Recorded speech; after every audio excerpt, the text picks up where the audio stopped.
Okay, so now I've got my sheet of steel here, again 1.2 mil. I'm going to trace out my pattern.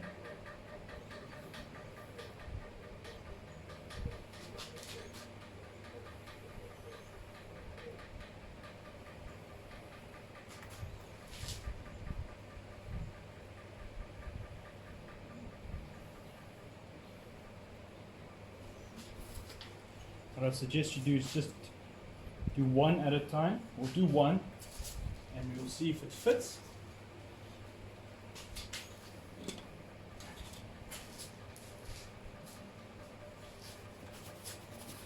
One for cutting out. Sorry for the noise.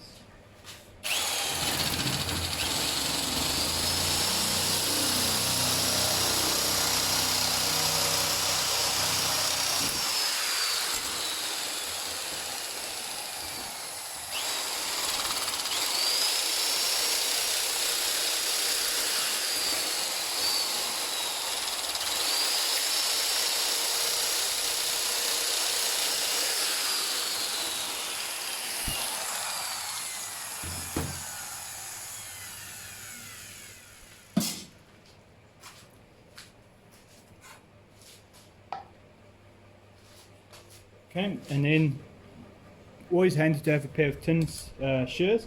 This is probably what you're going to start off with anyway, for the finer bits.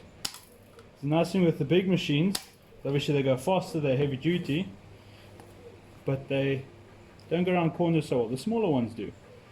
And then always just trim your edges a little bit.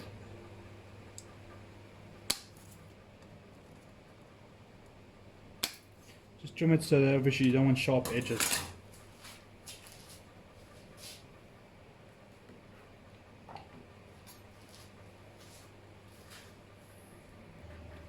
Right, now onto my bandsaw. What I'm going to do is I'm just going to clear off these sharp edges on my bandsaw, my belt sander.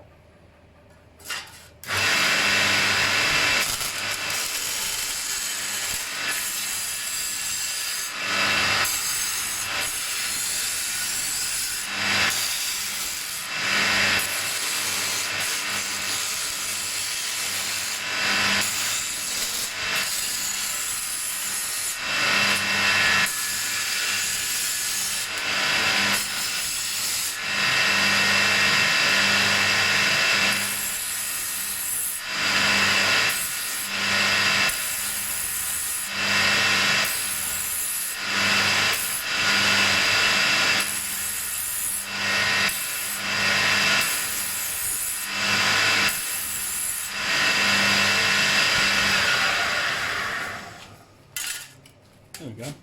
So obviously you don't need the belt sander. I use it because it's a bit faster. I built this on myself.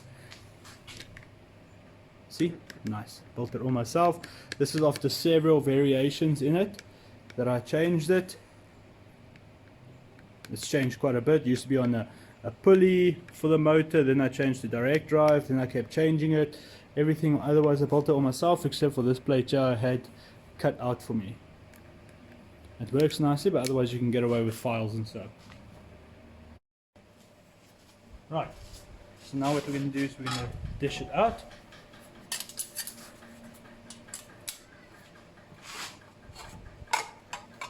Using the round face of my hammer. So it's a bit rounder, so we dish it out on the dishing stone.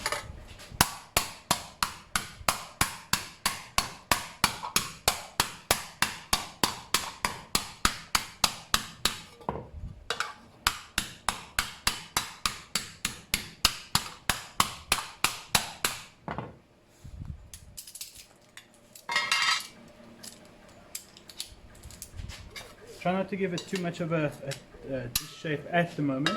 You're going to dish, fit, dish, fit, dish, fit.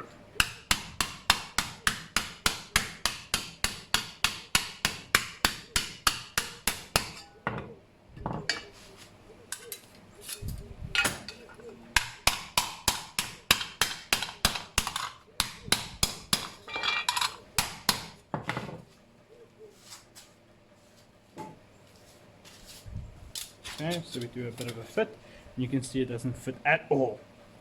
Right? Now I can go for a more aggressive dish.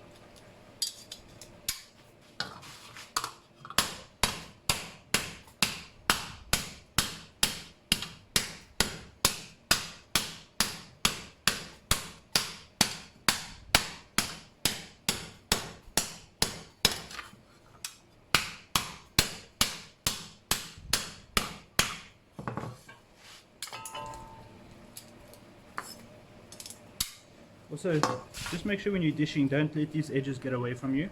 They obviously start wrinkling. If you carry on and they wrinkle too much, and then you start getting tears and cracks in your steel.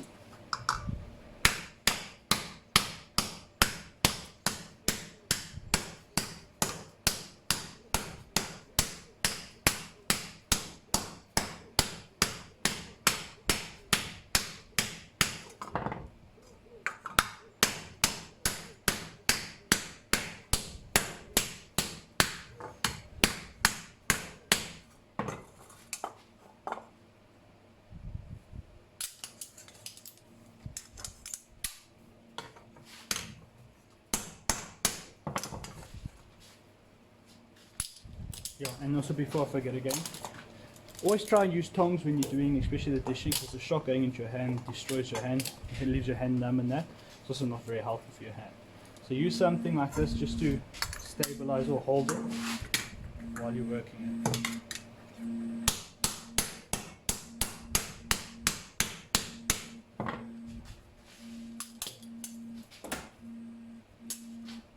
Okay, now you can see already it's fitting a lot better. Just the bottom there just needs to be worked, but otherwise the top, see how nicely the top's fitting there.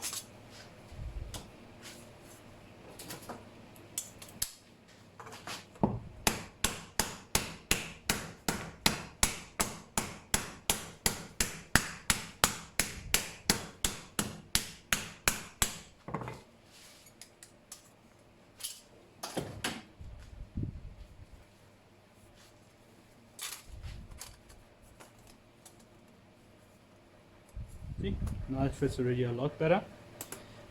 Just some tweaking that needs to be done, but look how nicely that fits. Doesn't fit in that one, but should fit in that one as well. See, you can see the nice fit on that side, on the inside as well. Just where I need it to be.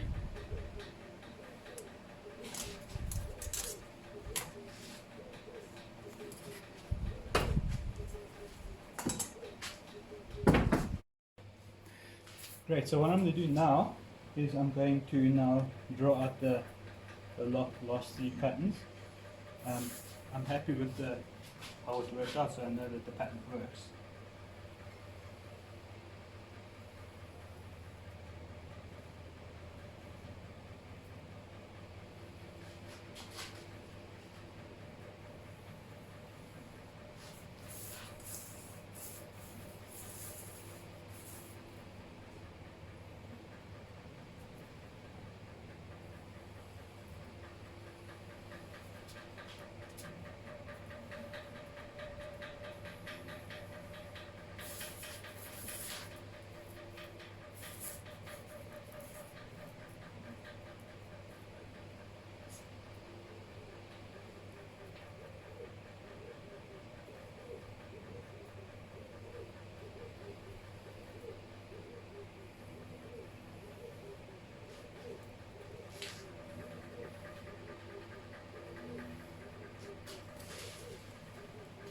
Here we go, last three there.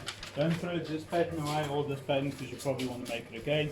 That pattern, if you notice, you keep that. If you find that this isn't working for you, then you can go back to that, because you know that's the original.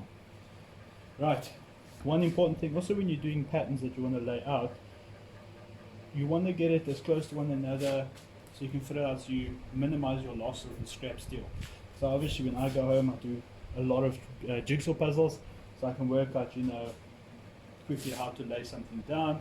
So I practice every night at home with jigsaw puzzles and how to get this right, just so I can fit it in, minimize the loss.